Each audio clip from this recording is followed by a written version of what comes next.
Good morning, good evening, good afternoon, depending on where you are in this wonderful, great wide world. It is time for another command post. And usually I would start spilling all over the place, but I think today I'm going to let Nate take over because Nate's got a invited a guest. So, Nate, I'm going to hand the show over to you today. So, take over. Okay. Okay. Well, I tell you what, this is one show I've particularly been very excited about. Now I'm up here in the top There corner. you go. Man. That, like I said, I'm as most people know, I love the ancient world, love ancient history. Like I said, I'm writing my dissertation on it currently, and about halfway done. And so when I saw that that Thin Red Line Games is going to be publishing a game soon on ancient Rome, you can imagine how I felt, and you can see it in my face how excited I am about another game on ancient Rome. So I've actually never played any games from Thin Red Line Games until I got the Fate of All earlier last year and started playing it. And sorry, Nate. Just a sec. Tony, take the chat off. We can't see you. We'll just highlight the chat. That's better. Yeah. Okay. Sorry. There we go. So, As as I'm sure people could tell from I'm wearing Alexander the Great hoodie, like how much I enjoyed the Fate of All and was fascinated by how the game captures operational ancient warfare very well. There's really no other operational ancients really out there recently. The only one, I know, Fabrizio, we had talked about this before in the green room, that really the only one before is really the old Imperium Romanum game from the 80s. That really tries to do operational ancients. So when this came along, of course, I wanted to jump on it because it's such a unique scale to play where you're maneuvering armies around. And plus, I love playing computer games too. And I've always enjoyed the Total War games where you have the big campaign map. And then when you go into a battle, you can go down and fight it. And you could do that in the Fate of All, and now you can do that as well in the upcoming First Man in Rome. So, we were just very excited to have the designer Fabrizio here on the show to talk about the game. So, Fabrizio, why don't you tell us a little bit about why you decided to start doing Ancients after Cold War gone hot, and what kind of brought you into it? Just kind of in general about the whole series. Yeah. Well, as you said, my first one of my two passions is, of course, the Cold War and the hypothetical World War III between NATO and Warsaw Pact. But my other great passion has always been the ancient history, starting from ancient Greece, from the Spartans, Thermopylae, Alexander the Great, of course, Caesar, and the whole Roman history. So when, after several years, the 1985 series covering the Third World War was approaching its natural end, we started wondering what to do next. And the answer didn't take too long to appear, because obviously was something on the ancient warfare, particularly on Alexander the Great. That for me it's a really legend. Nothing. I cannot say more than that. It's really a legend. So we decided to move on for a new series, and a new series based on the asset warfare. There are, of course, really a lot of subjects about asset warfare that could be covered. The first one was almost mandatory, Alexander the Great. And after that, Caesar was needs to have his miraculous place in the history of games. And as you said, there is a very little, very few games that actually cover ancient warfare at an operational level with the level of detail that I wanted in the game. First one, as you said, is the old Imperial Romanum, that is a grand operational. And the second one was probably from the notorious Richard Berg, Mm-hmm. was the Conquerors, covering both Alexander the Great and a couple of mid-Republic wars. They were, I remember correctly, was the Third Macedonian War and the first or the second Syrian War. And, That's right. Yeah, because yeah, your series is loosely based on the Conquerors, right? From SPI. yeah. Exactly. It's actually loosely based Yeah. on the Conquerors because of the only thing that is actually like the Conquerors is the possibility to fight the war at an operational level, but when the time for a battle comes, to also fight the battle in detail on a real map of a battlefield. And that's something that I always loved of the Conquerors because it gives you an additional depth Mm-hmm. into the tactics, the needs, the wake points of both arms. And so that's it. So we started.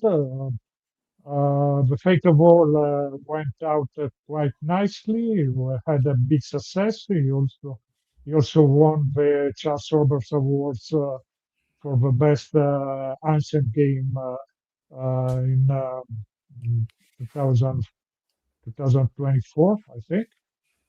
And the first man in Rome was the we when we started the development, we thought that it would have not been too difficult actually because we already had the all the rules. We already have the rules for movement, for supply, for battles, and so on. So what's the problem? Well, I will tell you, And Fabrizio, that Paul here says he sacrifices numerous animals for a reprint of the. I was gonna say I looked on the secondhand market because I always like to kind of find out because I know it's kind of a one run. There aren't any on the secondhand market. This is something, if I may, at this early stage, because I won't be asking many questions. It'll be Nate, but the one big thing that not annoys people that want to buy it is how quickly it sells out and then how long they have to wait for a reprint. That's one of the big. I think one of the big things. I never get enough, and I never get a copy now. I'm afraid of Paul and you two that actually you're absolutely right because we are a very small company. Yeah, we are practically a one-man band.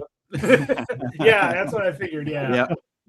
I have a small group of people helping me during development, but all the graphics, all the writings, and so on, it's all on me. And normally a game takes 1 year and a half to be fully developed and published and so on. The first Man in Rome took actually 2 years, and I'll explain the reason for that later. And so we don't have too much time for reprints. And there is also another thing that reprints are usually not much fun. So you just have to check everything again, insert the errata, and maybe change a couple of things. but it's not really the fun part of my work. Well, I will say, My job, the real fun is creating the map, looking at the other battles, developing the rules, and so on. So what you're saying is, when it comes out, get it, or that's it. Yeah, yeah. They usually have a really short lifespan. Yeah, they do. Because we normally print. We started to accept the reservations for the game during development, and normally when the development is over, we are going to print a little more than the reserved copies. So when we open the virtual shop, what usually happens that in um, 5 days, 6 days, Gone, yeah. 19% of the copies are gone. So you're saying when it comes, after reserve a copy if you want it. That's the best way. Absolutely, right? absolutely. I know There is no Sark need, said, I was just no going to need say, for Sark credit said, sorry. Off you go, Fabrizio. no, Sorry. go ahead. So, I was just going to say, Sark said it's the same for a lot of companies, but I think it's more so for Fabrizio because he's one man, as we say over here, one man in his dog. Companies. Yeah. Get it if you see it, he does a reservation thing on the web page, so just click that and get that. Right. to reserve a copy, all you have to do is to send an email to our info@trlgames.com. There is no need for credit card information, address, nothing at all. Your name is put in a list, and when the game is ready to be for buying, you receive an email with a password, and you simply go on our site and buy the game, and that's it. I do like. Let's see if I'll share my screen real quick to show people here on the web page. Let's see. Here we go. It's I like the legions will start marching here in May. You may enlist and place ensure your place in the ranks of the legions by sending your tablet to the censor, which is Fabrizio here at info. I am the censor. I always try to keep the tone right. That's right. For everything. So tell us. So you said that the first Man in Rome took about 2 years to develop. It was a very, very complex to develop because, as I already said, when we started, I thought that I was quite an expert about the Civil War and so on. But when you really start to dig in the details, you discover that you practically knew nothing. And so you keep discovering new things, new historical events that in an operational game like First Man in Rome, you should be able to replicate. It's not mandatory. The same things are going to happen. But in any case, there must be the possibility for them to happen. There you go. So, will the game be priced in denarii? Sorry? There's a question here at the bottom. Will the price for the game be in denarii instead of euros or dollars? But anyway, go ahead. The idea, normally in the email, I use denarii for, but of course you're able to pay in euros or in dollars. That's it. We accept barbarian coins. And so anyway, the main the main difficulty with the First Man in Rome was that we discovered that we needed a political layer a very complex political layer in order to simulate all the possible events that really happened during the war. Just to give you an example, during the first Spanish campaign of Caesar, uh, the the Pompeian commanders and governors in Spain had seven legions at Hmm. their disposal to stop Caesar. And Caesar entered in Spain with only six legions. Of course, veteran legions against mostly green troops. But anyway, the interesting thing is that particularly after a few skirmishes and a more or less uh, real battle, the five Pompeian legions simply surrendered. They said, "Okay, we have enough, and no, and we don't want to fight anymore." Oh, yeah, actually, you know too. We want to fight for you, actually. And so they practically moved en masse to Caesar's side. And the incredible thing of this episode that they also complained that the Pompeian governors had not paid them. Hmm. And at that point, Caesar collected the money among his legionaries to pay the Pompeian legionaries before enlisting them in his army. I mean, that's incredible. Oh yeah. And it works very well. And after this episode, Caesar moved against the remaining two uh, Pompeian legions that were near Cordoba, if I remember correctly. And the commander of these two Pompeian legions, that was Marcus Terentius Varro, more illiterate than a man of arms, uh, also decided to surrender. There is no point in this war. Hmm. I surrender, the two legions surrender. So, in the first term, in the first man in Rome, we needed the rules, political rules that allowed the game to replicate this kind of events.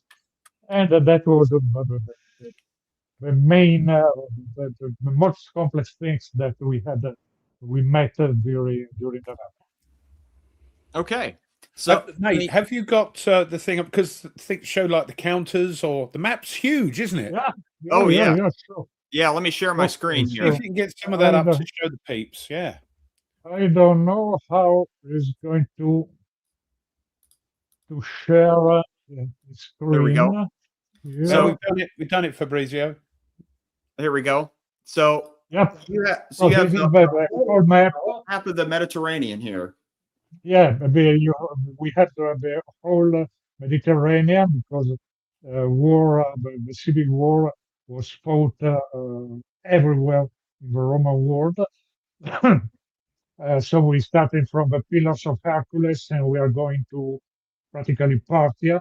Hmm. And to the north, we have a small chunk of Britannia, because there is the possibility during the game that several uh, enemy powers uh, will, will take the chance of a Roman Republic that is fighting among itself To for rebel.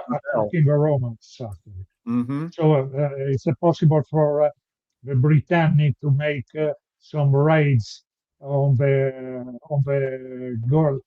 coast of Gallia. It's possible for some Spanish tribes to make to raid the Roman provinces in Spain. It is also possible for Egypt. Egypt had a really complex political situation at that time. It's possible to Egypt to move from from being a client state of the Roman Republic to being actually an enemy power at all effects. After that, we have Parthia that could decide to attack the Roman Eastern provinces, and the kingdom of Bosporus under Pharnaces that could also decide to attack, as it historically did. Actually, Fabrizio, sorry, during the Civil Fabrizio, War. is that how the map looks if I put it on my table with that sort of weird shape? Is that how it looks?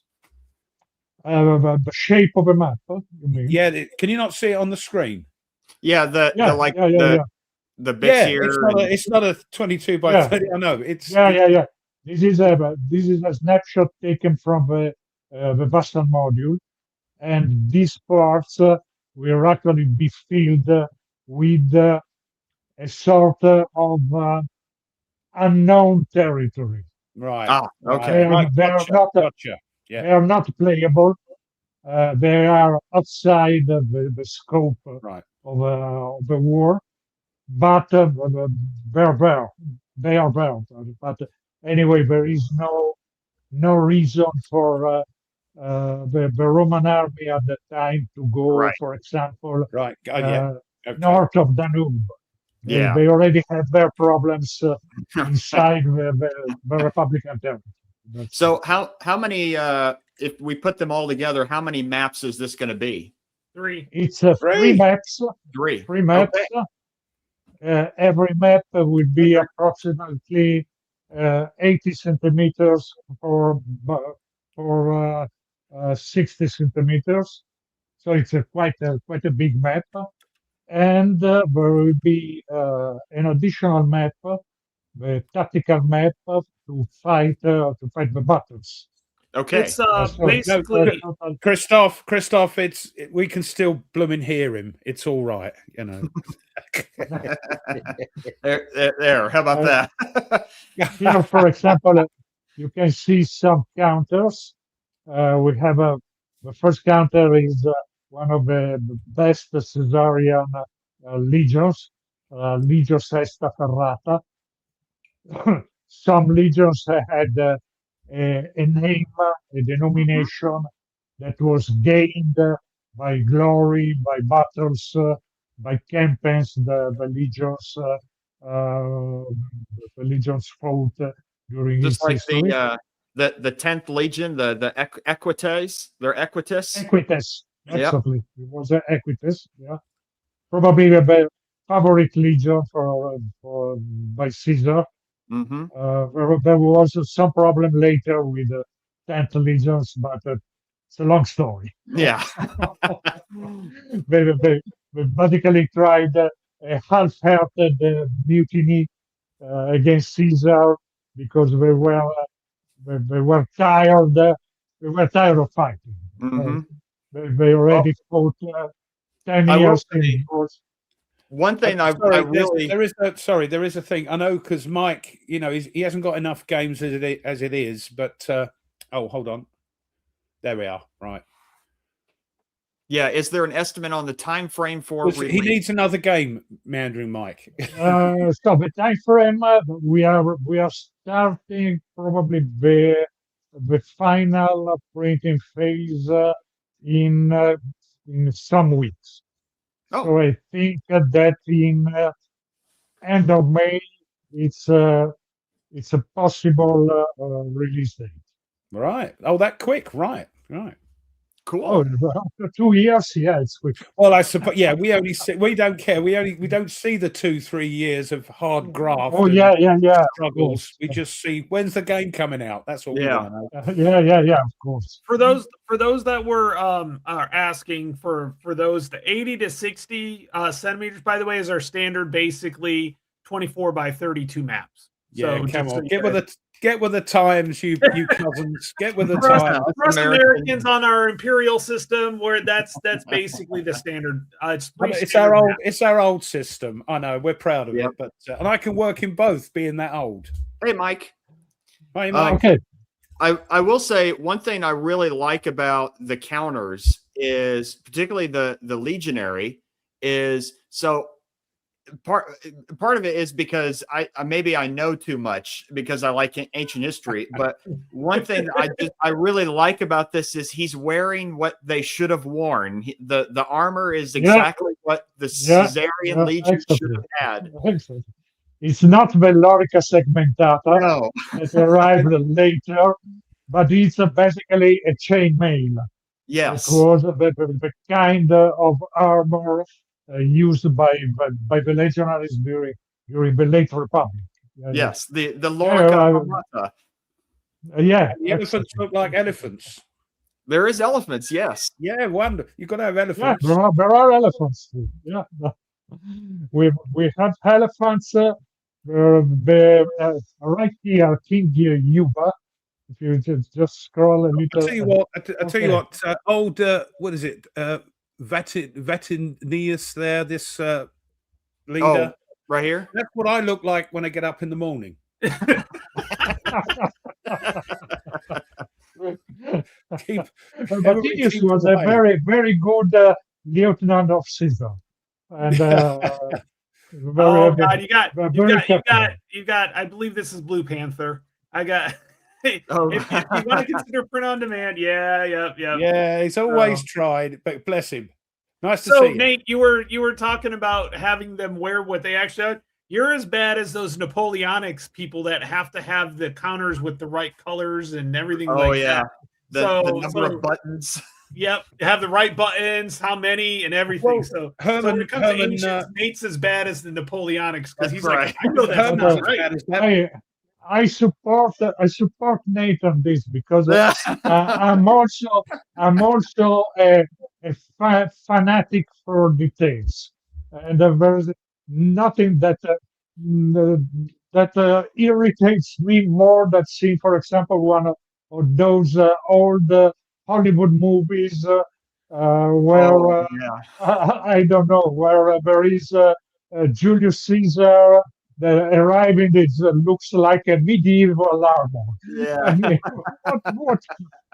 Yeah. Well, it's interesting because it's like we know history so well. It's like actual watching history is really historical movies or movies in general, like you just said, Fabrizio. It's hard for us because we know the history. You have to sort of switch it off and just enjoy the film. Yeah, you gotta go. You gotta go in knowing it's really difficult.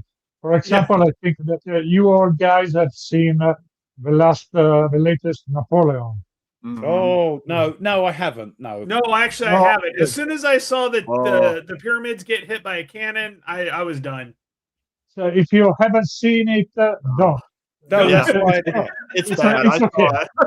It's bad. Just forget about it. I was looking forward to it when it came out, but all the reviewers are saying don't bother, so I didn't. So here we have a very important counter. That is a clementia. Yeah, I was going to ask about that.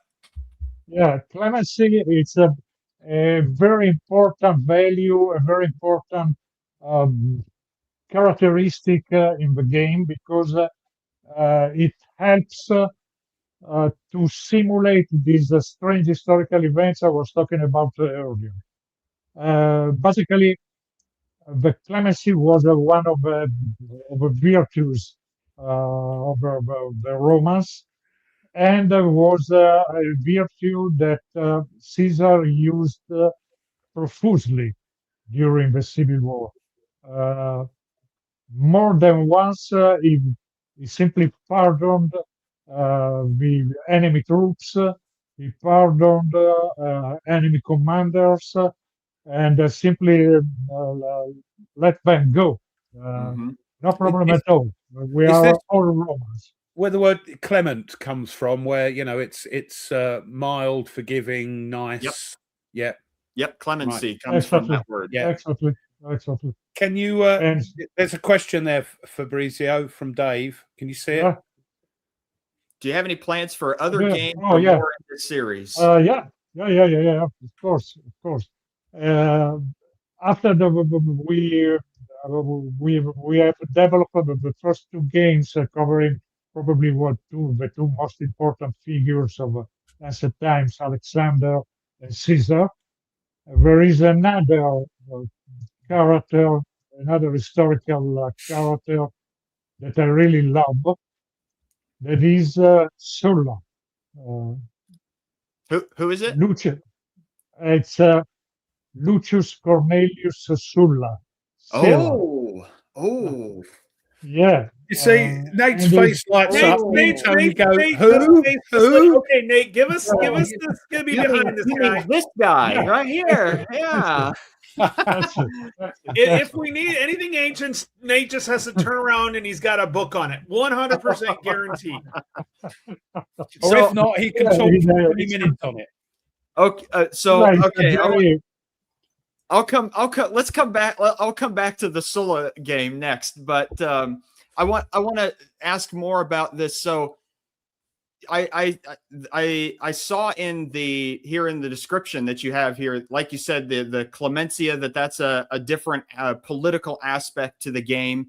So what happens if, like, say you're the Caesar faction and you keep giving clementia? What is there a bad effect that happens by the end of the game if you are too generous, you're too forgiving? No, actually, you use clementia as a weapon. Okay. The basic rule is you win a battle, the enemy army routes. Okay, you pursue, you take a lot of prisoners because many enemy legionaries have.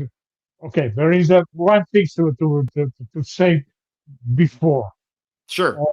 The Civil War was a war where the average Roman or Mhm. the average soldier had actually very little interest in. The average Roman had no real interest on the winner of the Civil War, on fighting the Civil War. It was a war that actually interested only the Roman elite. Mhm. Only the senators were really interested in the outcome of the Civil War. For everyone else, for everybody else, the Civil War was practically, in the best case, a good chance to earn, to gain some money or some political stature or some kind of advantage.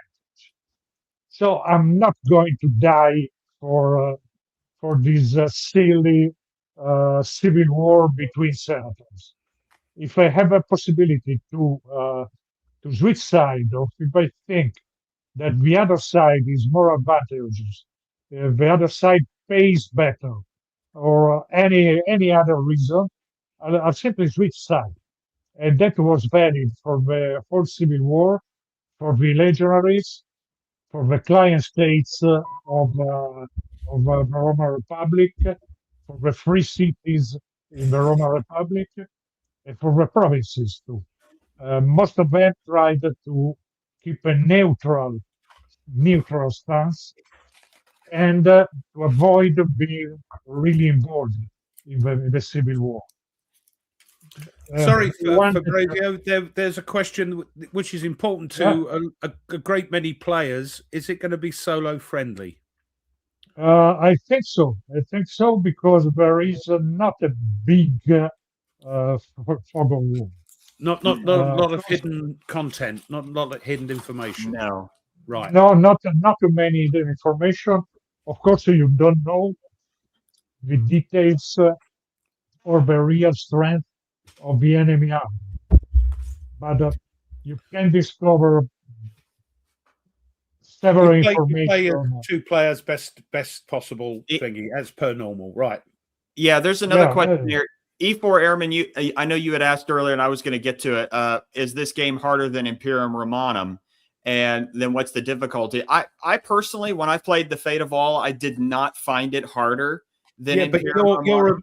you're a super I- brain. I know I am, but I just found that the way, the way that the game was structured, that it was relatively easy to get into. I really felt the only thing that was a little potentially difficult was because of the card. Because Yeah. both players, you don't know what the other player has. Oh, yes, you've got them here as well. You mean, yeah. Yeah, Yeah. so Yeah. that's Yeah. really Yeah. the only kind of hidden thing that I saw. Solo players Yeah. can get around that. Yeah. Yeah, it's But easy. in this case, the cards are not a problem for solo playing because Yeah. there is no possibility to keep the cards. Yeah. Every cards they are they are called even cards is actually played immediately. So Hmm. if an event happens, you just draw a card and immediately apply the effects. So there is no keeping it aside for playing later or something like that. So that's not a problem. And by the way, the cards help a lot for this political layer that is very important during the Civil War. For example, Cicero is a card that I love because Cicero was basically unable for the whole Civil War Hmm. to clearly take a side. He was also he was scared. He was scared of Caesar, but he was scared of Pompey too. And so he always tried to be in the middle to make both sides happy. And Yep. Oh yeah. the card reflects actually this kind of behavior by Cicero. That's it. So let me ask, So, what sort of you mentioned that the political aspect was kind of the more harder part to put in the game yeah, because there's so much to it. yeah, What's yeah. been your favorite part of developing this game in particular? My favorite part. Yeah, what's your favorite part of this game in particular? I think that the development of the client states has been very interesting because the Mm, client states there are at the in the later republic there was still a lot of client states in the east, particularly Numidia was a client state too. So a lot of kingdoms that were nominally independent, but in reality they were practically clients over yep. abroad. And so each client state can be neutral, meaning that it's trying to be friend of Caesar and friend of Pompey at the same time. So both factions have access, for example, to the territory and to the cities of a neutral client. Or it can be aligned, it could be aligned with one of the two factions. Mm, And when a client decides to align with one faction in particular, he considers the faction he's aligned with friendly, and the other faction, of course, enemy. So this changes everything. And it also changes the level of commitment that the client has in the work. Because a client can be aligned with a faction. In that case, we will contribute with some troops to a faction. For example, yeah. some So Numidia is going to so that's why contribute you with have, like, for instance, these two counters here, Macedonia alignment and Galatia alignment, to show that those client states exactly, are okay. exactly. And a client could also be aligned and active. Mm, An active client will contribute with everything he had to the war. And of course, he must have a reason to become active.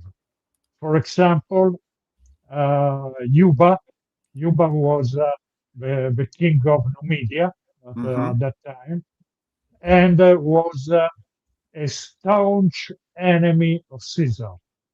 There had been an episode a few years earlier where during a trial in Rome, Caesar pulled Yuba by the beard. And for a king, this is, of course, an humiliation. It was pulled by the beard by Caesar. And at that point, Yuba never forgot Caesar. And Yuba will, the kingdom of Numidia, will become active very easily during the game as soon as Caesar simply approach Numidia with his legions. And Cool. these could create also a sort of chain of domino effect because the neighbor of Numidia, this East Mauritania, Mm-hmm. is governed by an opportunist. So an opportunist king that historically immediately took the possibility, the chance given by Yuba that brought his army uh, east, leaving Numidia almost undefended, and Eastern Mauritania immediately invaded Numidia, trying to capture the kingdom. And so there is a chain effect that Yeah. can be triggered by Caesar, for example, entering in North Africa. That's So, so, so let me ask. one of the reasons. Yeah, this politics system and clients sounds really fascinating. So I'm kind of curious, and I appreciate Sark that you put that question in the chat.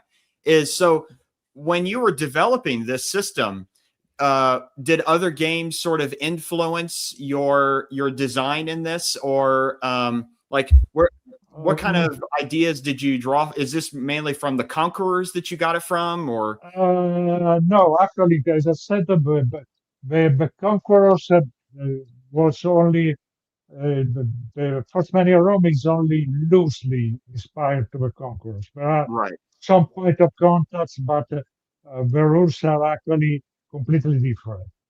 A much stronger source for of influence was actually Imperium Romanum II, Mm, where the supply system, the status of the provinces, the level of foraging that each province could actually give to an army that is foraging well, are all elements that are very well represented in Imperial Romanum II, and we use them as an inspiration for some of the rules, even though the rules in itself are yeah. actually completely different from Right. Imperial Romano 2. Yeah.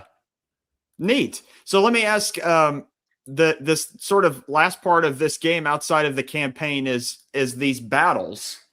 And this Yeah, is so different from like Imperium Romanum, where you can't fight the battles on a tactical map, but in these games you can. So I'm yeah, curious. It's almost like it seems like to me like a Great Battles of History game, yeah, but it's yeah, in this. yeah.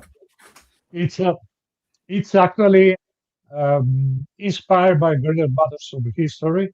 This is a very good system. Uh, these the system in the First Man in Rome and in the Fate of War 2 is probably simpler, Mm-hmm. and I think it's a little more streamlined that in Battle of History that sometimes can could get quite messy. That's Yep. uh, anyway. Anyway, it's a it's something that really allows both players to use their armies down to the last detail. Mm-hmm. You can literally have your legionary line with the skirmishers in front of the legendary lines. You can have a skirmish retreating through the legendary line to go the safe area in the rear. You are going to pay in this retreat because your legendary line has to be not too dense to allow the skirmishers to retreat. And this means that the enemy will be able to charge into your line before the ranks are compacted. Then you'll be in a position of disadvantage because your line is not that strong like the enemy. Yep. And so it really has all the details of an asset battles. Uh, and of course, leadership makes a big difference here. This Because the sounds leader- this sounds great. Yeah, I mean it's great. You've got the sort of strategic. Is it Yeah. strategic or operational? Yeah, campaign. Yeah. Yeah. You've got this, Yeah. and then suddenly there's a battle, and rather than a couple of counters, you can now zoom in and do the battle a la GBOH, which sounds fantastic. And Oh, get it, as he says, decisive result Oh, rather than you become more tactical for that part of the yeah. battle. Gives another dimension example- to the game. Yeah. Yeah, for example, the problem with Imperium Romanum was that even a big, very important battle was basically resolved by one die roll. One die. Yeah. That's a problem. The only problem is, of course, it does extend the time you play, but us, It does. Yeah, for Yeah. Nate, that would just be manna from heaven, That's so right. Especially That's once his right. dissertation is done, he'll be like looking for stuff to do. I'm expecting videos when this blooming dissertation's done, I'll tell you. Oh, when it's done, you're not going to find me. I'm just going to be too busy at my table. I won't be able to do nothing else besides that. Oh, excuse me. God, Uh, Yeah, So you gotta for- set yourself up a live stream setup so you can just hit go and then just That's start right. playing. yeah. That's right. So Fabrizio, I'm Yes. curious. Someone had asked earlier in the chat. So are you thinking of, because you have a map now of the entire Mediterranean? Are you thinking of using that for other games or expansions later? Yeah. I think that the same map can be very probably used for the continuation of the So like Civil War. expansion, I think mean, they were asking about we- expansion packs, weren't they? Yeah, it's a sort of expansion pack, exactly. We have Octavian and Mark Antony that we are just waiting around the corner. You got to watch him; he'll stab you in the back. I'll tell you.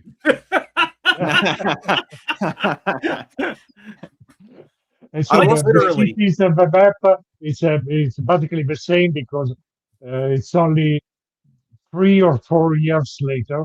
Yep. And so I think that the same map could be used for a very easily for an expansion covering the Civil War, the final Civil War of the Republic between Mark Antony, Octavian, and so on. It would be very interesting. What about what about the Gallic War, Caesar's Gallic War as well?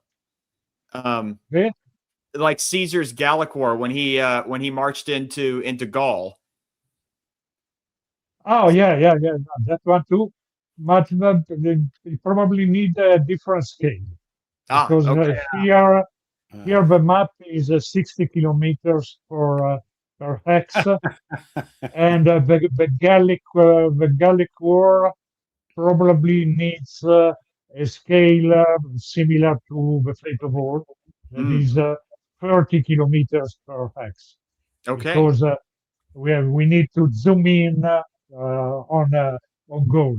Yeah. But that's another very interesting campaign that could be one of the future games. Who knows? There's really a lot of stuff to cover with. Oh yeah. But my first thought is for Sola. That's there you go. Yeah. fascinating. Oh, Fascinating character. Really, Very much. completely probably completely crazy. Yeah. Or almost crazy. Yeah. Very much. So, Tony, Ruff, do you all have any questions before I keep going on, or? No, No, you're fine. I I'm chipping in every so often with some irreverence or with something I want to know or somebody said in the chat. So you two, it's fine. Yeah. Yeah, no, I'm keeping I'm an eye on learning. the chat too. I mean, the one thing is that I have gotten into this time period, and I am looking forward to something of this kind of scale. I've played Carthage, the GMT Carthage game multiple times, and I'm looking forward to Thunderbolt. Mhm. But it doesn't have that tactical feel to it, and I think that's where this is going to kind of fit that niche where you get both the operational, strategic, Yeah. and the tactical. It's kind of like an all-in-one. And Nate, when you talked about the Total War, and then you kind of compared the Total War video games to these, I'm like, that's when I started looking. Did I miss out? Yeah, I missed out on the Fate of All. So yes, I did miss out on that one. And I probably will not miss out on this one. The Roman. You know, being retired, I probably can't afford it, but you know, I should look forward to you two playing the game and watching videos of it. Oh no, I'm not videoing a dang thing. Nope. Oh, I will. I'll video. Yeah. I'll make. You know, I don't want to insult Fabrizio by this game by playing it wrong. So that's what we do, Tony. That's what we do. But it's normal to play it wrong. Yeah, that's right. It's, all right. Okay, I feel pretty good. Yeah. It's just a process. You know, people play wrong exactly like the real protagonists of the war played the whole war wrong in most cases. The only one that always played right was probably Caesar. Yep. Yeah, we always all those players always miss up some rules or don't we misinterpret. We rely on the people that watch the videos to tell us where we've gone wrong. That's right. That's right. So Fabrizio, how many scenarios are in the box? We have 5 scenarios. There is the first scenario that is a sort of introductory scenarios called Senatus Consultum Ultimum. I think I need to learn Italian. The final decree. It's a wonderful language. It just rolls off the tongue. It's a lovely language. Last final Senate deliberation. Mm-hmm. And is practically the beginning of the Civil War. Is when the Caesar crosses the Rubicon River, and is actually mostly a one-sided scenario for several reasons, because the Pompeians weren't really prepared to make Caesar. In the occasion. So that's something complete surprise for them. So 5 scenarios. Yeah, within one scenario, is it just one battle you'd play on the battle board, or will there be lots of little battles going on because it's part of the campaign? No, every scenario is actually a part of a civil war. There's one battle going on. Yeah. Yeah. So there are battles, but you're not just going to play the battle. You're playing at operational level, and after that you go down to the tactical level if there is a battle. Right. Great. So the second scenario is going to cover the first campaign of Caesar in Spain, where historically the Pompeians practically surrendered. Mm-hmm. But in the game, there is no guarantee that is going to happen again. That's why we play these games, Fabrizio, because we can change history on the tabletop. Yeah, that's it. The first scenario is the the first scenario is come on, you designed the game. Come on, Fabrizio. Come on. Let's go to a fourth scenario. The fourth scenario is probably, I think, one of the most interesting because it's the so-called Alexandrian War, where Ah, yeah. Caesar goes to Alexandria, meets Cleopatra, with all that comes with Cleopatra and so on. Mm. And after that, during his visit in Egypt, Ptolemy, the young pharaoh that was ruling Egypt together with Cleopatra in theory, Ptolemy decides to get rid of the Romans, and so it's a besiege or besiege. Can't Yeah, remember. besiege. Yeah, it Okay, works. okay. Besiege the Caesar in Alexandria, and after that he is defeated completely by Caesar that received reinforcement in the Battle of the Nile. And right after defeating Ptolemy, Caesar goes north because of Pharnaces, the Hmm. king of Bosphorus, had invaded the Roman provinces in Asia. And so it goes to fight Pharnaces with, with an army that is more or less recruited on the spot. And here, after the Battle of Zilla, Caesar gives one of his most famous quotes that is Veni Vidi Vici. I came, I I saw, came, I I conquered. saw, I won, I conquered. And that is a very interesting scenario. A lot of movement, a lot of strange things happening, and so on. And the last scenario is, of course, the whole campaign. So you start with the crossing of the Rubicon, and you end when you end. Hmm. That's it. And one interesting thing of a campaign scenario are the victory conditions, because there is only one possible way to win a civil war, that is killing everybody else, killing every other possible commander of the enemy faction. So Caesar had to kill Pompey, had to kill Cato, had Hmm. to kill Scipio, had to kill the sons of Pompey. Hmm. It's quite a difficult endeavor. It's not simple. But they are continuously resurrecting and rebuilding things. That's it. On the contrary, the Optimates faction, the Pompeians, What is it with have Hexy and me? What is it? it's have a very simple task. They just have to kill Caesar. Yep. That's it. And as you can imagine, it's not that simple too. Mm-mm. Caesar is it's a hell of a game. So, how long do you think? Sorry, Fabrizio, can I? This is off out the thingy, but you've done your games in the 80s with your Cold War gone hot. You've now gone all the way back to ancients. Yeah. Is there anything else coming up? Where are you going to go next, if at all? Yeah. Uh, Actually, the next big project will be to use the C3 series. The C3 series is covers World War III at a more operational level, operational tactical level. So battalion, regiments, and so So on. you're going back to the 80s sort of thing, yeah? No, we are actually using the rules of the C3 series to cover the Arab-Israeli wars.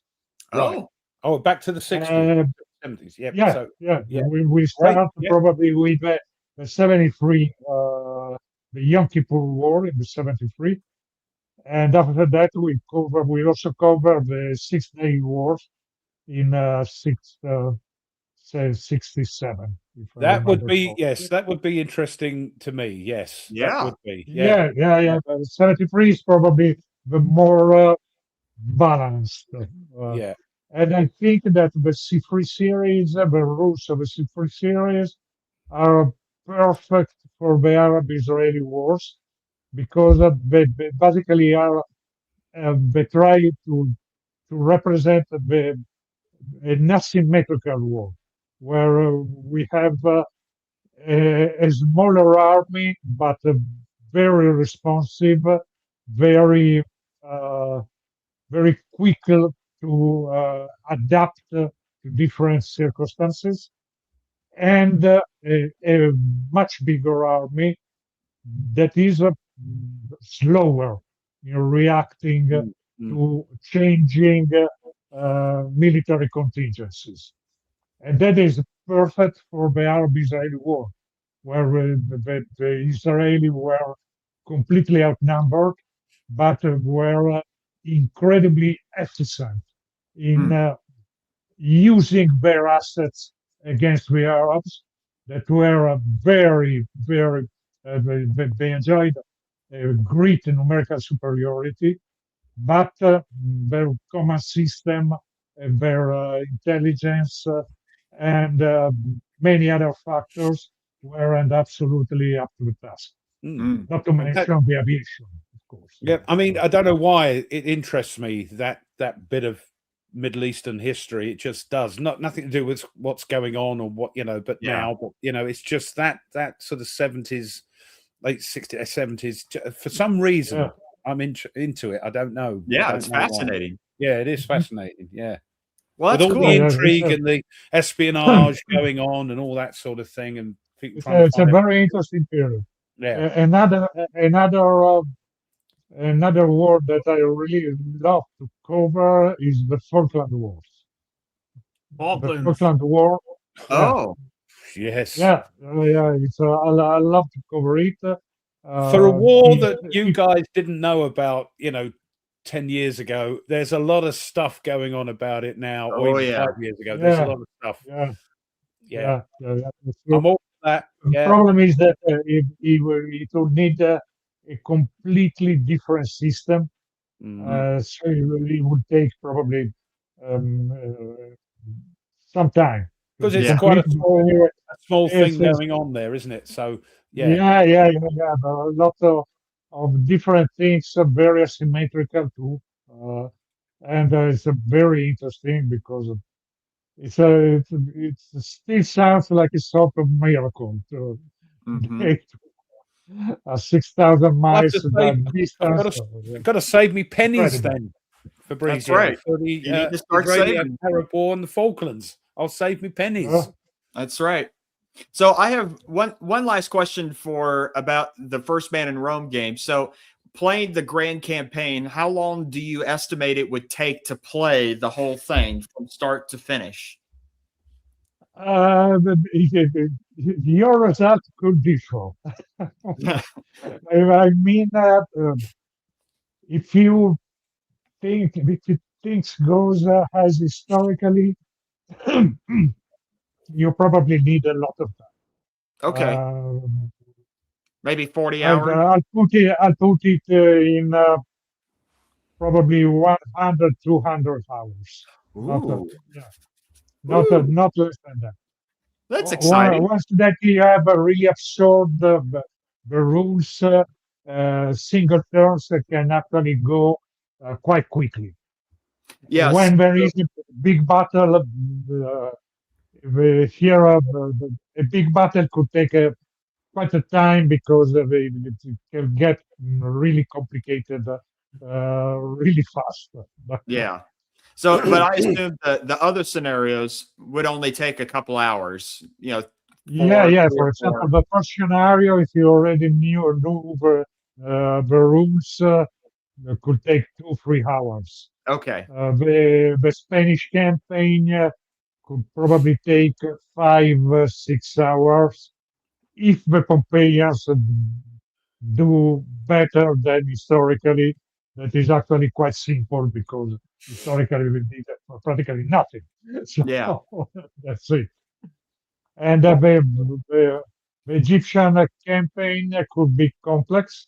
There's a lot of political aspects there, and you have to balance several things in order to succeed.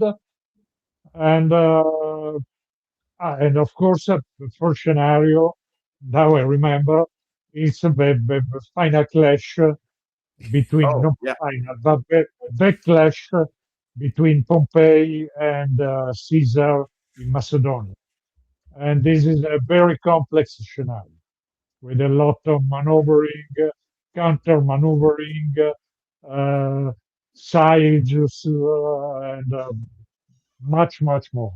So they're really complex. So my I tactics had a wouldn't lot of work, would fun they, Tony? Nate? testing it. No, Ruff, your tactics would not work whatsoever. No, no, not so much. What's the guy's name? Leroy Jenkins. Leroy Jenkins. Yeah, no, Leroy it wouldn't work. Jenkins. No, Yep. no. Well, Fabrizio, we really appreciate you If taking you the need to time. go, Fabrizio, yeah, thank you so much. Yeah. Yeah, we want to be respectful of your time, and we appreciate you coming out and telling us about your game, because this is just fascinating, and I know that Thanks. other people are fascinated by it, and so we wanted to come and talk to you about it. And so, the stuff that's coming out, that's even more, Yes. it's just as interesting. Yes. Well, there's We'll publish the designer's notes for the game quite soon. I think probably in a couple of weeks. And what else? We'll also republish an after action report for the Spanish campaign that was already published on another site, but we'll publish it too on our official site. That is very interesting. I had a lot of fun writing it because I tried to emulate Caesar style in writing, the style that he used, the Bello Gallico and so on. Yep. That is quite a particular style. It's on BGG if people are interested in reading it. It's linked for your AAR that you just wrote. So it was a good read. It was a very good read. It's a very really a lot of fun writing it because it's difficult to emulate Caesar. It is he had this strange way to compose the phrases, giving the premises and then the consequences of, for example, I don't know, having the tribe of the Aedui taken arms against the Romans, and having also rebelled against the Roman rule, then Caesar marched with his legions. That's more or less the Caesarian style. So Ruff, your mic is, you need. Sorry, I'm coughing, so I had to stop. All I wanted to say was, for such a sort of, if you like, specialized part of history, the amount of enthusiasm from the chat and the questions and all that sort of thing, it's I hope you found that useful and beneficial to Thin Red Line.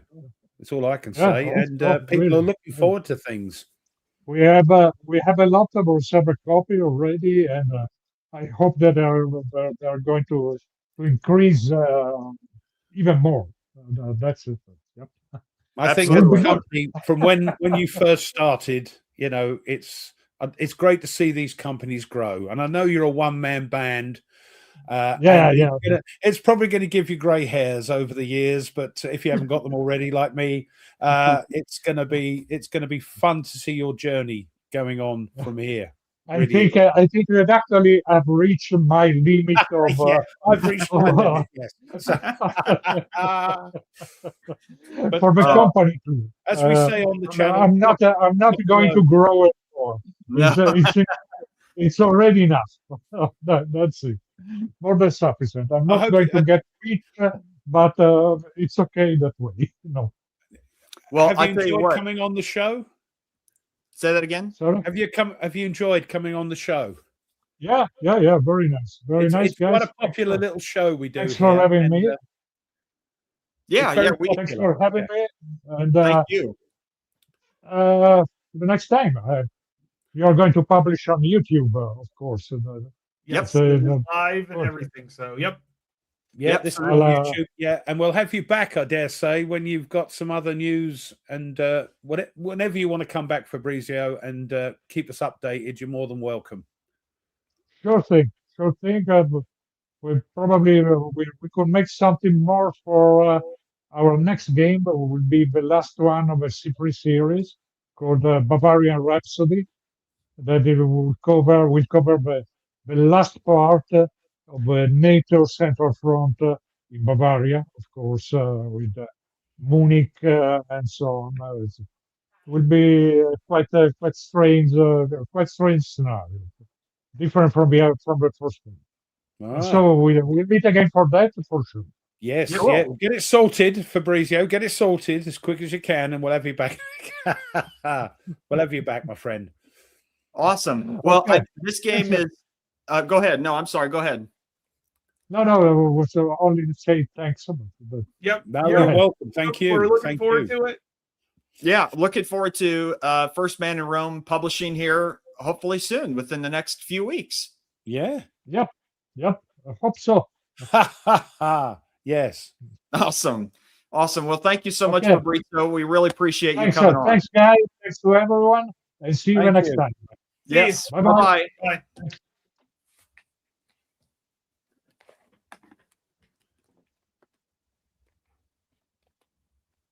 Cool. That was cool. That was cool. That was we good. didn't, I really enjoyed that. we And- didn't say a lot, but it was just nice listening and me interjecting like I do, and no, I need to know things. I need to know. And me sitting there like a kid in a candy store, I just all know you. excited. The smile just stayed there, didn't it? The smile. Yeah. Did you enjoy it? And he Nate. said he wasn't as good of an English speaker. I'll tell you what, he sounded really good. So He was okay. He speaks better awesome. Italian than I do. So it's. But yeah, Nate, you organised this. You got this going. You're happy, yeah? Oh, excited, ecstatic for the game. I mean, I was, I have tried so many different Ancients games, and Imperium Romanum is one of my favorite games, but there was always stuff that nagged me about the game that I just it didn't quite hit. I thought at least hit the right scale and things for me. So when I played The Fate of All, I was just like, oh my gosh, this is a great operational Ancients game that I'm looking for. And then, but it's Alexander the Great, even though I like Ancients and I like Alexander the Great. It's not your it's not Rome. So when I saw he was doing Rome, it was like, well, Yeah. Now the only problem is the show now goes downhill. Yes, we're gonna lose viewers left and right, and yep, I've already kind of predicted for that For the next hour, or nearly hour, we've got to put up with us now. Not somebody who knows what he's not two people that. It was like watching a YouTube sort of discussion about Rome. It was cool. It was cool. Yes, yeah, I know. exactly. Yeah. Exactly. And that's good. I'm glad Nate's happy about that because he sorted that out himself and everything. So that's cool. We immensely appreciate Fabrizio taking this time out. I hope he enjoyed it. And it did Thin Red Line a bit of good. Yep. Mm-hmm. Hope. Yep, absolutely. So if you're going to get it quick. Make sure you just get to reserve the copy. That's basically what you want to do. So, yep. Certainly interested in the Israeli-Arabic wars and and the Falklands. Yeah, if I'm still around. You will, Ruff. Of course, I'm going to live forever. I've made a pact. Oh, now taking a look at this, let's see. I'm thinking here. You're going to be playing some games pretty soon here in person, aren't you, Ruff? Oh, God, yeah, we've got PunchCon coming up. Mm-hmm. And Thomas is turning up. Thomas is sorting out what we're doing. If all goes well as well, after the PunchCon, me and Thomas are going to go to the Imperial War Museum. Yeah, exactly. It tries to cover, I think Imperium Romanum tried to cover so much that it kind of lost a little bit. In it, and so that's what like Thunderbolt and the Ancient War series is so good because it's so focused, And I think that's why his games, Fabrizio's games, are so good as well, because they pick kind of an era instead of like the whole thing, because there's a lot of detail in it. Fabrizio, it must have, like me, OCD. He wants the detail into it, and well, like you said, I mean, the thing with like the civil war between Caesar and Pompey is in Imperium Romanum, but there's not the political aspect of it, and there's not the client kingdoms that could change sides and cities surrendering and things like that. And he has that in there because that was important. So I mean, the GBOH Civil War things, it's just the battles, So right, it's not like that. I know we make a joke about it.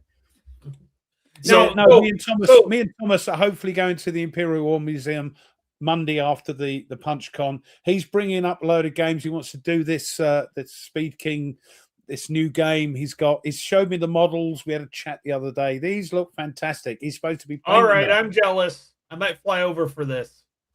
Ooh. What? Oh, that's she's a historian, done some TV stuff, and she's coming along with us. I might video it then. I might, again, because I did a video of the Imperial War Museum. Yeah, I remember that. Yep. And I might go around and do it again with two people that know what they're talking about. You got to get rid of that lurgy then. I tell you what, I'm sorry. I keep coughing. I haven't done any videoing again because I start coughing and I start the voice breaking. I'm on the mend. It's up here now, and I can't get rid of it. I feel okay, and but hopefully next week I can get some blooming videos out, or start recording at least. You did get some stuff played. We did play something out of your comfort zone. Kernstown. You know what?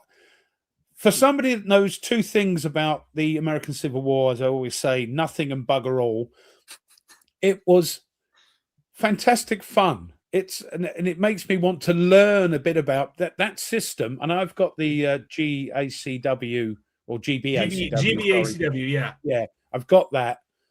But it's so sort of okay. Is it a little gamey? Yeah, a little bit. Yeah, but that's what I liked about it. It was fun. I'll tell you what, it was fun. Once you and once you get through, do it a couple more times, rough. You'll be like flying through it because there's Camp was there to oversee, the rules and give me some advice and all that sort of thing. Alan from Camp Sawyer, and Hexy come on and got the ump because we were playing the game that he was supposed to be playing. We were taking Hexy's Blind Swords player away. Yes, Hexy, if there's any consolation, I'm a convert. So there's that. It was great fun. So that's what I'm planning. If the voice, here we go. If the voice comes back, we'll be videoing. But that's what I've been up to. Playing Kernstown. Nate, what have you been up to since? Well, I did play the last show. I mentioned that I was playing. Let's see if I can pull it up here. That's not fair, nerdy. I've got to wait 2 months till I get mine on a slow boat from China. Oh my goodness!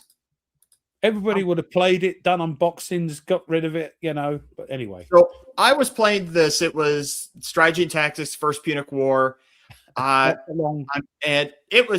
it's interesting.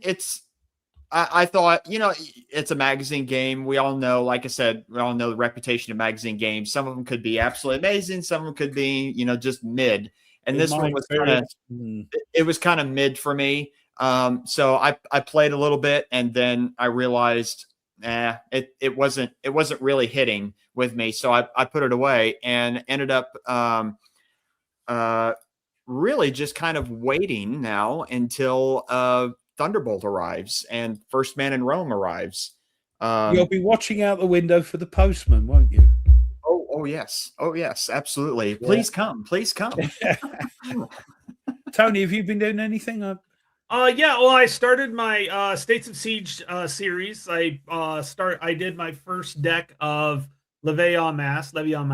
Yes, I saw that. And you're going to make it through the first deck most likely. If you don't, you're really screwed up. So I've made it through the blue deck because there's a blue, a white, and a red deck, and they get harder and harder as they go through. So I made it through the blue deck. I'm a little nervous because I've got the French, which is weird because you are the French, but you're like the Republic French. This is the monarchy French. They're getting a little close, and if I remember right, the Prussians are getting a little too close. So it will be interesting to see how it goes. I'm loving it because 45 minutes, and I think 15 of it I was kind of going through some of the States of Siege stuff and going through it, and I'm enjoying it. We'll see what happens with the white deck. I'll see if I can make it through the white deck. If I make it through the white deck, I'll be happy. But basically, the whole goal is to make it through all 3 decks, and then you score to figuring out how good you did. You could still lose if you make it through all 3 decks, depending on how close they get to you, how many other things, because you got to score points and stuff. How many? Now, if you're into at least one red deck, you do have a chance of winning. If you get in the red deck and something happens, you do have a chance of winning, but most likely not. Okay.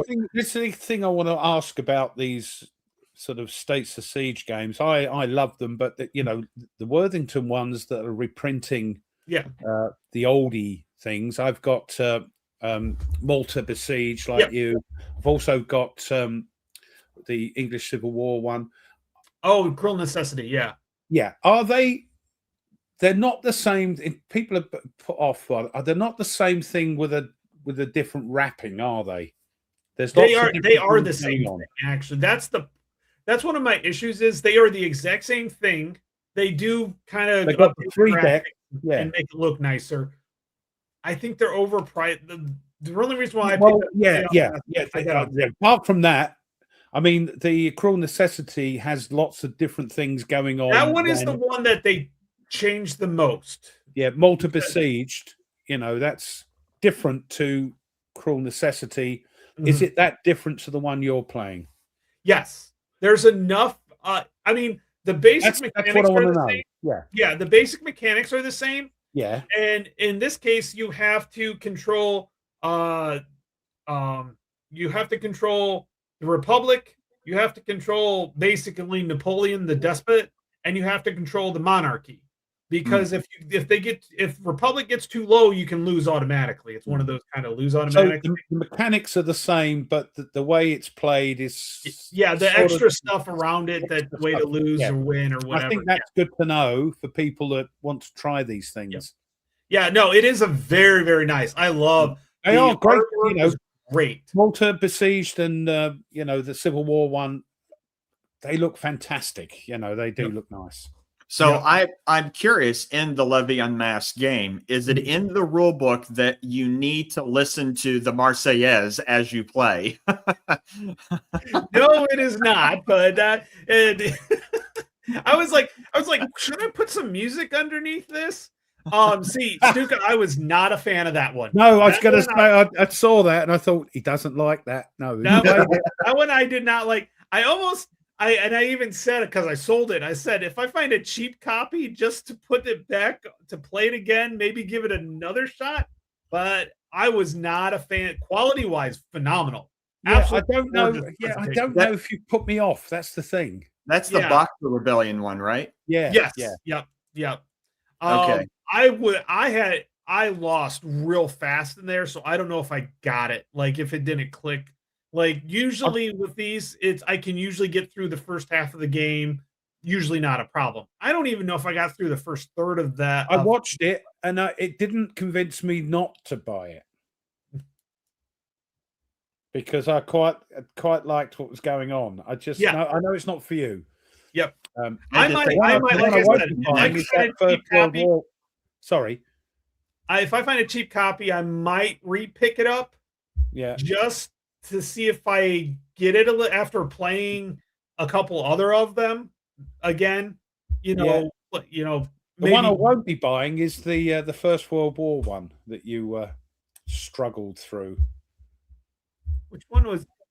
Oh, the Ottoman sunset in Habsburg. Oh, I No, like we're that. not talking about States of Siege now. We're just Oh, talking about Rock of the Marne. Rock yeah. of the Marne. I don't think I'll be buying that. My SCS Rock of the Marne. That was on slog. the That was MMP middle. sale recently.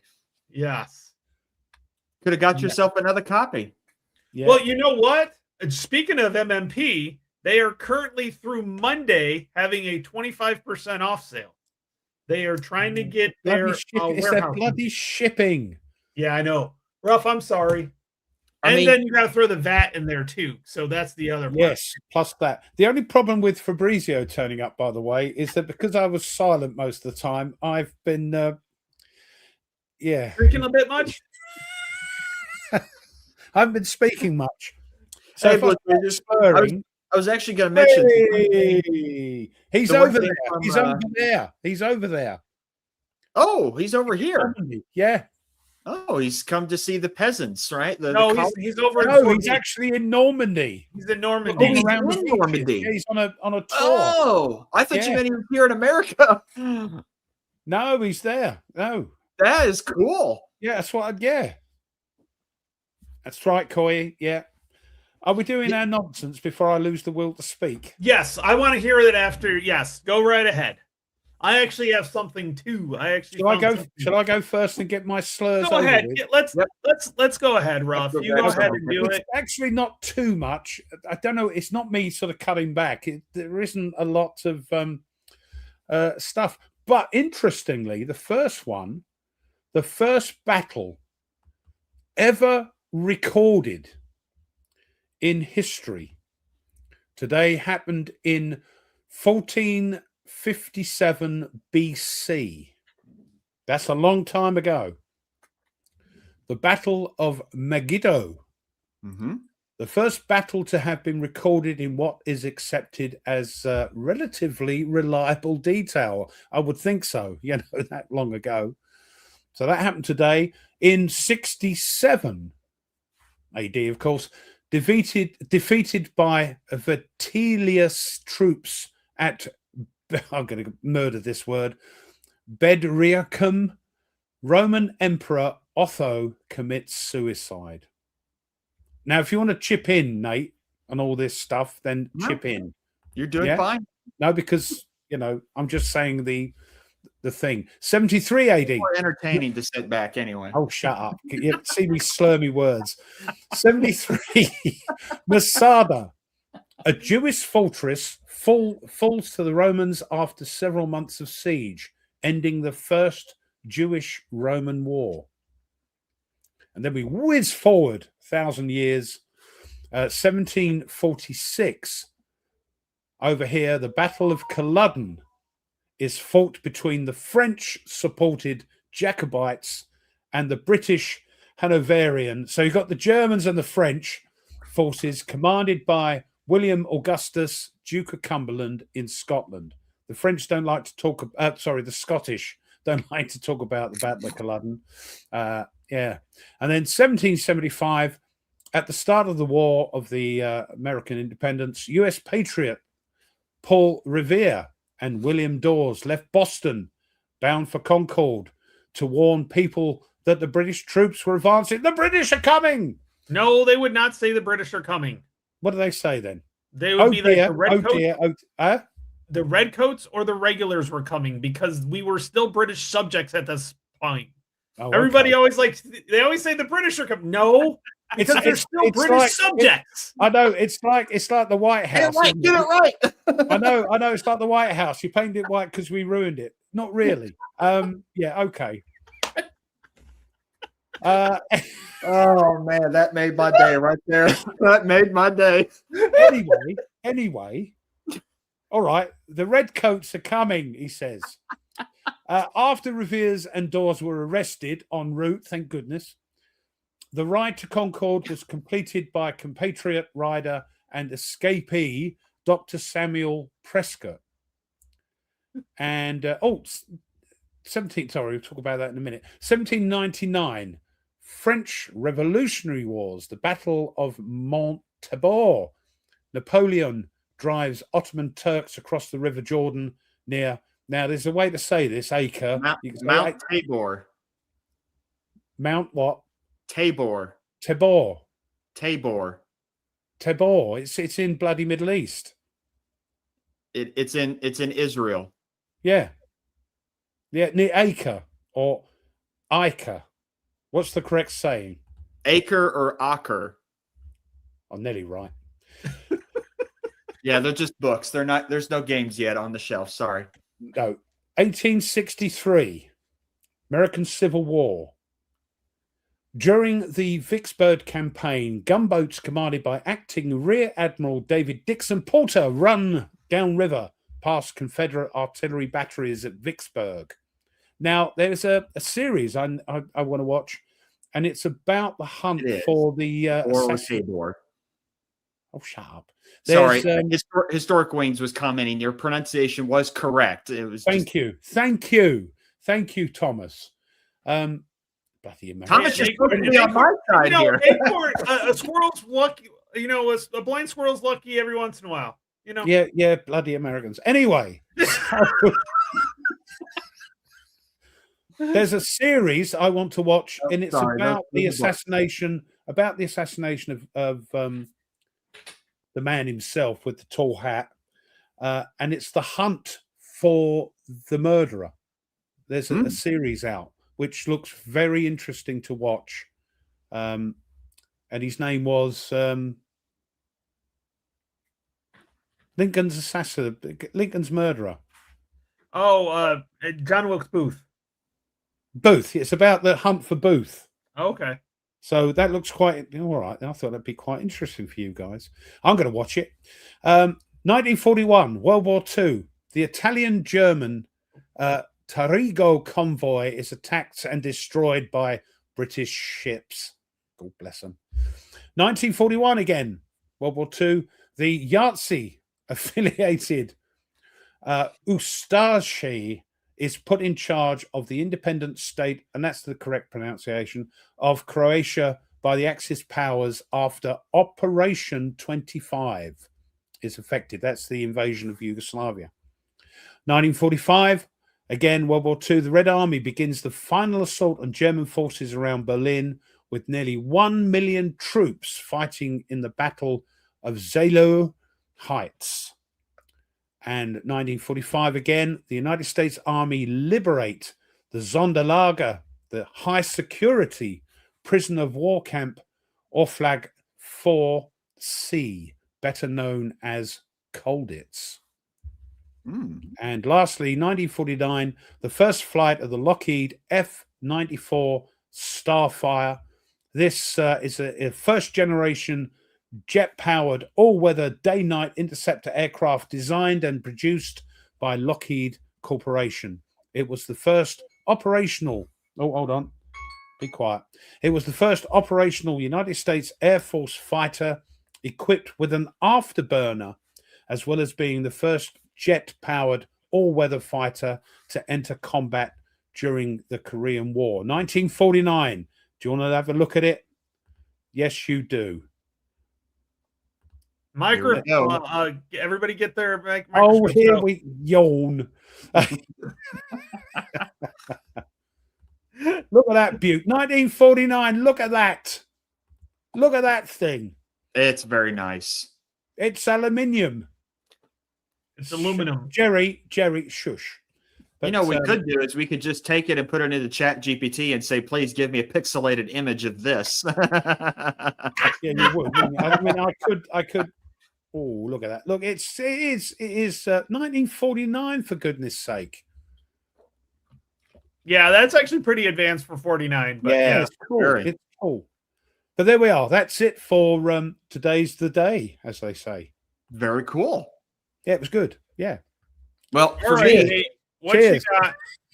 All right. So one thing I forgot to mention earlier, and I'm glad that Nerd Workshop is here in the chat, is I was able, because I pre-ordered it on GameFound like early 2025, and it finally came in, was The Other Side of the Hill. I never got that. I ordered it, but I never got it. So oh, really? Oh, yeah. Bad. Tweez was playing it at PunchCon last year. and it went on forever. It was a long game. Yeah, I'm looking forward to this because it's got all the expansions in it and everything in it. So I'm excited to try it out. Kind of look at the struggle in the German high command during World War II. But anyway, for a book, I mean, I thought I would keep to the theme since we were talking about Julius Caesar. That if you're wanting, for me personally, the best biography on Julius Caesar that is readable, that is just fascinating, is this one. It literally just called Caesar, Life of a Colossus by Adrian Goldsworthy. Oh, I've heard of Goldsworthy before. I've heard the historian before. Amazing. He's got his own YouTube channel as well. I mean, it's a big book, but it is eminently readable. And I remember I got this. And I think I tore through it like within a few days. I mean, I read the whole thing. I was just so fascinated by how well it was written. He tells the story very, very well. And then one other is that if you're going to play, like say, First Man in Rome, and you want to know how did the Romans fight against each other, and how would you implement Roman fighting styles? Well, get a little Roman military book on Roman military matters by a guy by the name of Vegetius. It's really short. Oh yeah. It's what, 100 pages. Does it got pictures? It does. It does. That's my sort of book. Pictures and 100 pages. Lovely. Pictures and 100 pages. Yep. This survived. This is the only Roman military manual that survived the ancient world. And it's from the 5th century. And it was used, medieval armies used it all the way up until really the time of Napoleon. This was still one of the main military manuals out there. So, I mean, it is 5th century, it is late, but he does describe Roman military tactics that would have been very familiar and used by the Romans in earlier periods. So just because it's written in the 5th century, it's still useful. So yeah, if you're curious about that. Blimey. All right. So what I've got one thing, and I know we've talked about it, but I didn't realize it was almost on pre-order. So I wanted to actually, and I'm glad Ruff back because Ruff will be happy about this one. Spitfire Ace, Air Defense over Britain, 1940. So this is based off of the Ace series. So except for in this case, you will take one of the several Spitfire models and you will fly it against. That's a Gregory Smith game, right? This one is not. This one is done by. It's based off Nigel Hodge, which has got to be a Brit. Based on Greg's. But yeah, it is based on his Ace series, but it's designed by Nigel Hodge. Anybody named Nigel has to be from the UK. Like, I'm sorry. No, it's like Keith. But you go up against like the German. It's over the Battle of Britain, so you'll be going up against German fighters, but also German bombers.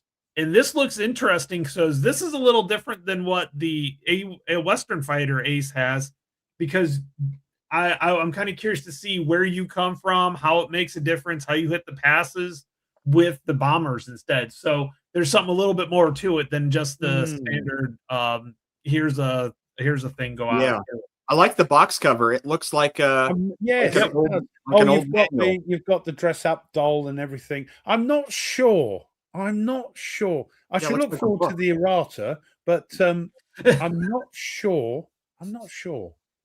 I need to know a bit more about it, And it's still out there. I know it's one of those things. It's a Compass game, so I'm like, I need to let it out for a little while to make sure it's good. That's we get the fans sorting it out. Yeah. Or maybe not. Maybe it's going to be a great game if it's that. Yeah. But I need a bit more. Do I need? I've got me Skies Over Britain. I've got. Well, this is one where it's an individual one where, like, the Skies of Britain, you're a whole group. So this is just it's a bit like Western Front Ace with one plane. Yep. Do I need that? Is there enough difference? I get what War you're saying, plane, and honestly, it's not bad. It's a pre-order of 65. Full price is 90, and so that's actually like I think what Western Front Ace was over 120, 130, something like that. There's a lot of stuff in that. There is a lot. Yeah, there was a lot in there. So you're looking at price-wise, I think it's probably not as much stuff because you're really only fighting the Battle of Britain, not the entire World War I over multiple fronts. You're only doing the Battle of Britain, but it's only those couple of 3 months. Yeah. I mean, Ruff, it's kind of like tactical systems. How many tactical systems do I you know need? just one more, but do I need, I've got a target for today, target for tonight, Western Front Ace. I've got, but that's not you're not flying Spitfires. The only one would be Skies Above Britain. Skies Above Britain would be the one that would be. Skies Above Britain is great. I mean, it took me long enough to do it, but it's a great game. So you can especially when they teach pilots how to fly backwards. So yeah, I don't see Nordic today. You know what? I'm surprised Nordic wasn't in the chat, being about ancient. Yeah. Nordic never lets me forget that I turned. I don't think you can fly. It's called Spitfire Ace, not Defiant Ace. It's not called Defiant Ace. I'm not sure. I'm not my favorite plane. Defiant. I mean, it's a. You can fly either the Hurricane or the Spitfire. Those are the only two. Which, of course, are more Hurricanes. All the tactical systems. More Hurricanes. Hurricane. Yes. So Spitfire, there's 2 aircraft types and 2 experimentals, and the Hurricane is 1 aircraft type and 1 experimental. So you'll have a maximum of. So what do you mean they're experimental? Do we know? Meaning probably ones that they had like ready to go, but it ended before they actually got them. Right. It's purely just those few months of. So it's only 6. The fighters can be assigned to 3 possible geographical: North, London, and South. The Germans, you can do the Dornier. The Germans. Oh, you can play the Germans. Italian aircraft were used in the Battle of Britain to represent the game. Dornier, 1718. Dornier. The Fiats, the Heinkels, 111s, the Stukas, 87. They've got the Blenheims in there. No, there's no Blenheim. There's Blenheims, but no Blenheim. So you just play the you just play the Hurricane or the Spitfire. I might get it just cause. Also, I want to get Doodlebug. Yeah, that still looks pretty good. I think Koi said it's not very narrative, but it's just cause of my family history and what was going on. Ooh, I like the Dunkirk game. Yeah, it's got something special for me, Define Ace would be a big. Yeah, it's not. No, but okay. Well, there is.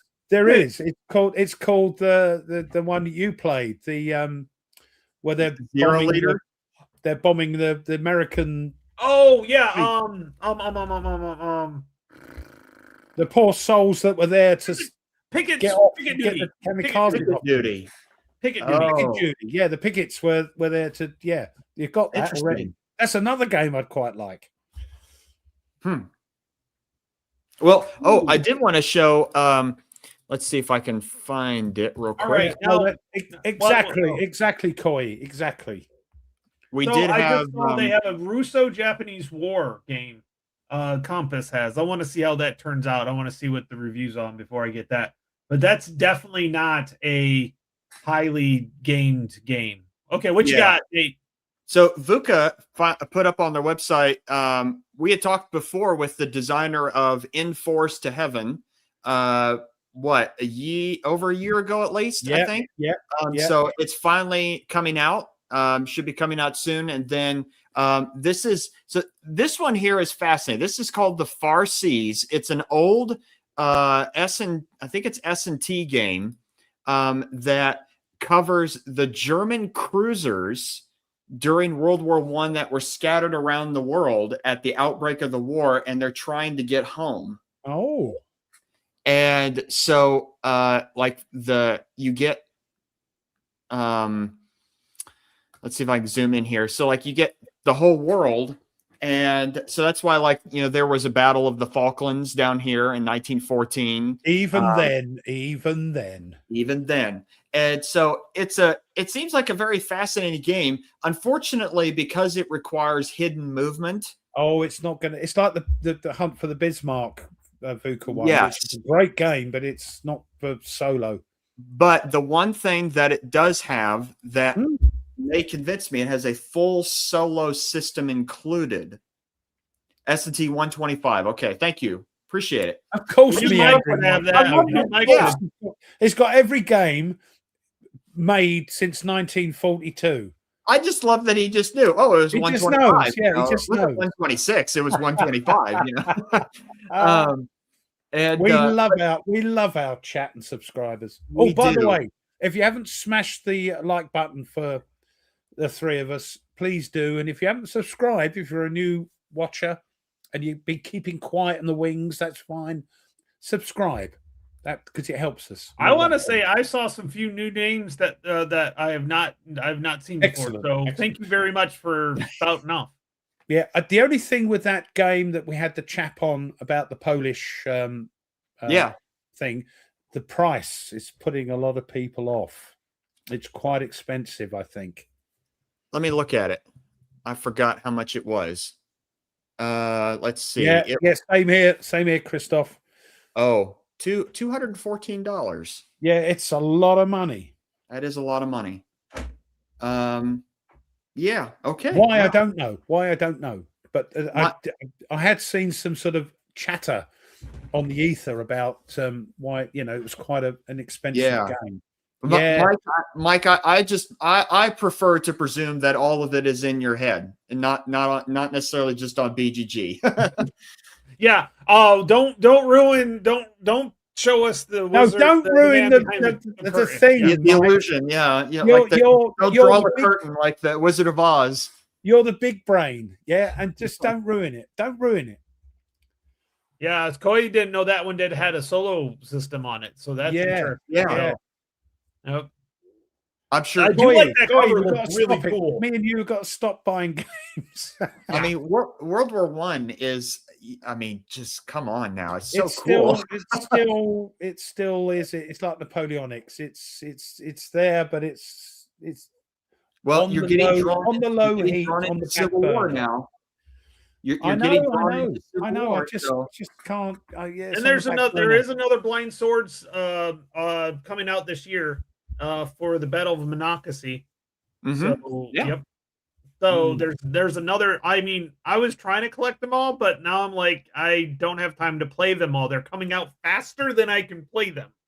Yeah, and this is what we were talking about, wasn't it? I don't know about you. You're much younger, you two guys.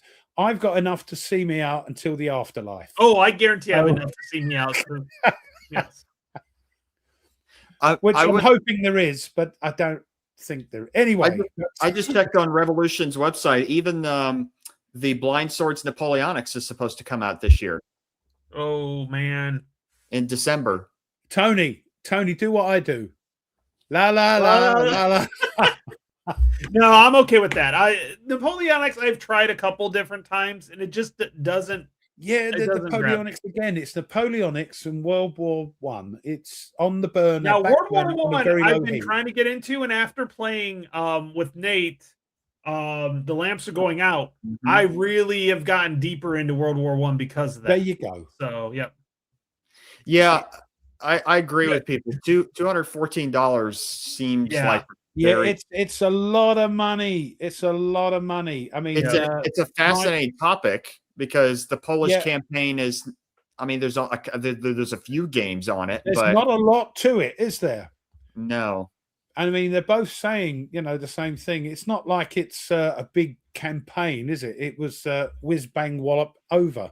I don't know why. Yeah, I'd have to go read to see. Yeah. I'm sure they posted a reasoning for it. But I mean, $214 can spend quite a few. Can buy you can probably get 2-3 games with that. Yeah, tell me about it, Koi.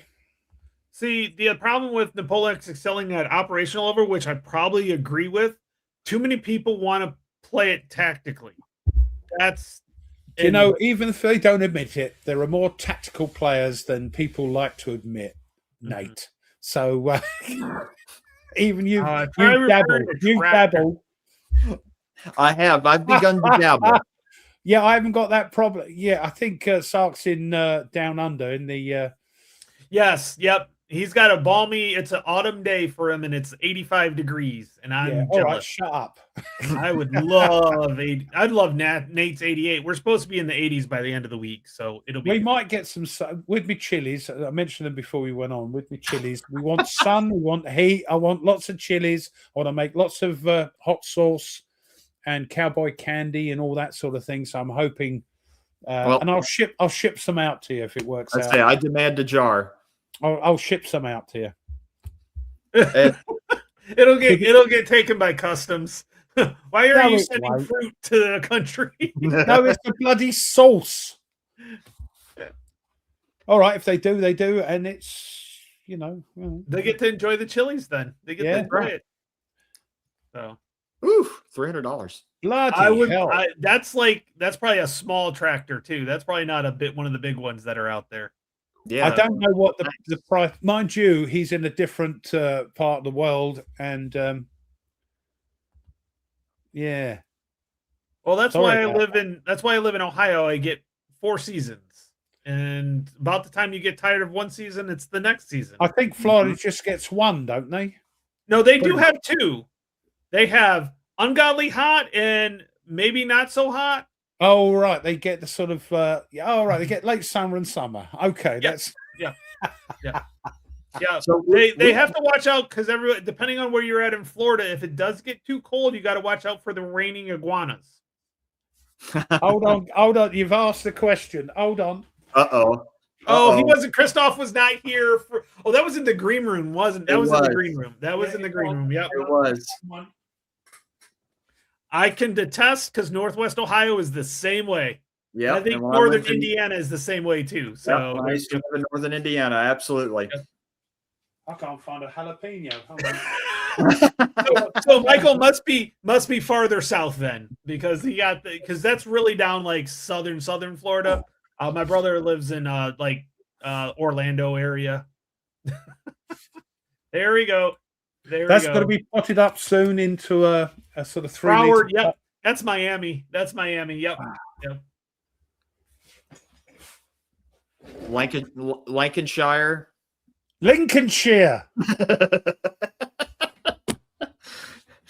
It's raining or about to rain. Good. Yeah, Mike's in northern mid to northern California, so yeah, sun and fog. Yeah, they don't change too much temperature wise. Well, we only have about 5 minutes or so left. How did that happen, man? Now let's carry on for another 3 hours. Fast. So I'll fall over dead. I'll be like those iguanas. I'll be passing out and falling over. So what's planning on what's coming up on your guys' channels? What are you hoping to play here soon? Tony, what are you hoping to? You keep playing Levy en Masse? Yes, I have 2 more decks. I want to get them done by. I like to spread them out a little bit, not like boom, boom, boom. So I'll probably get the white deck done in the next couple of days. Wait a couple of days. So probably by Friday, which unfortunately I want to get it done by Friday because we're having the twins' friend's birthday party. So I need to get all my games finished and put away so they don't get, messed with. Yeah. Not intentionally so much, but balls do go flying when you have 14-year-old boys. Nerf guns go flying. So yeah. Actually, Mrs. Ruff went bowling with sort of staff last week. Oh, she went bowling last week, and she came, and now she's walking like this. Oh, bloody hell! She bowled a 300, right? I don't know what the heck you're talking about. She bowled a 304. Did you know technically you can get a 299 and a half? I didn't know that. Yes, it's been issued once. If you knock over half a pin. How can you knock over break a pin in half? and the Oh, you bottom break one it in stays half. up, and half of it stays there, you get a half. So you technically, it's only been issued once, but you can get it at $2.99 and a half. Yep. That is so weird. Wow. Huh. Well, I'll tell you what, it was so yeah. Leve en masse is going to get done.